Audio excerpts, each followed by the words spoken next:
Hello and welcome back to my channel. So today's video is going to be all about 2017's financial wins and losses.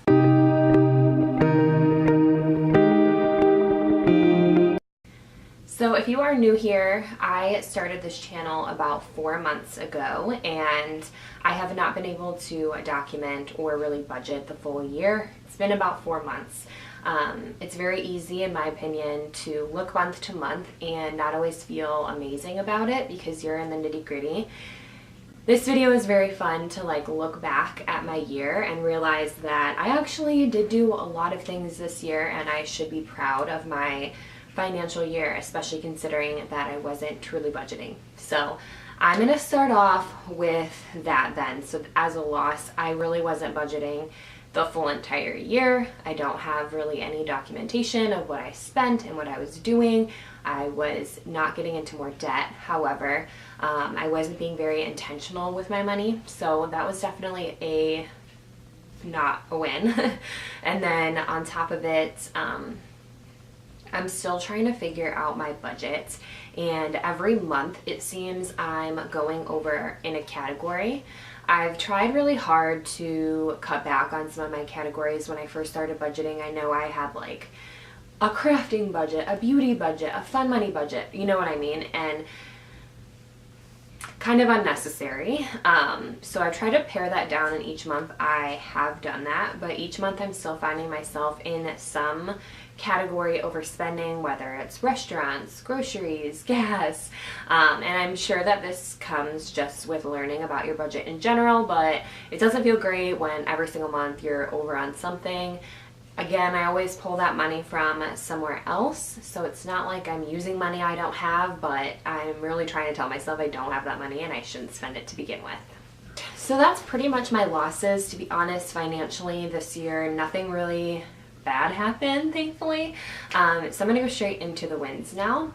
My number one win is I got a raise in the beginning of the year and then a promotion that came with a raise near the end of the year.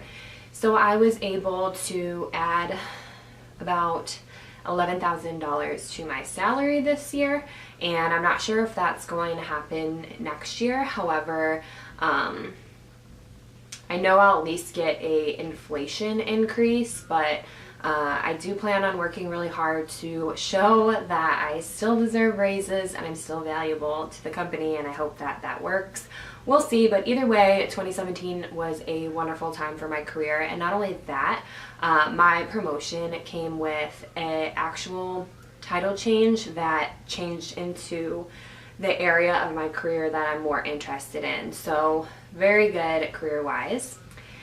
In the beginning of the year, me and my boyfriend cash flowed a $7,000 expense, and we very easily could have just financed that, but we saved up all the cash for that, and in March we paid $7,000 for that. Done. Never have to think about it. Don't have a payment. Good. And we were very happy about that. And then in all of 2017, I paid down $5,000 in principal on my debt, which I think is actually pretty good considering I was not intentional with my money until the very end. So next year I definitely plan on paying more, but I mean, that's still $5,000 of my income that went towards loans that it's down now. All of my payments for the most part are smaller now. Barely, but I mean they are. And next year I definitely plan on making them even smaller, and I think I should be able to pay down one full loan. We'll see. I guess another thing I could say too for this year is in terms of savings and my sinking funds, I was able to save about 10 grand, which I'm really excited about because I drive a 2000 Chevy Malibu that I have no idea when that baby's gonna break down, and we're saving to cash flow a wedding and then a down payment on a house because we're definitely trying to get out of the place that we're in now, and we probably won't make money off of it, so I have to save for a down payment as well. So about 10 grand that I do need to kind of allocate more. That also includes my emergency fund and everything.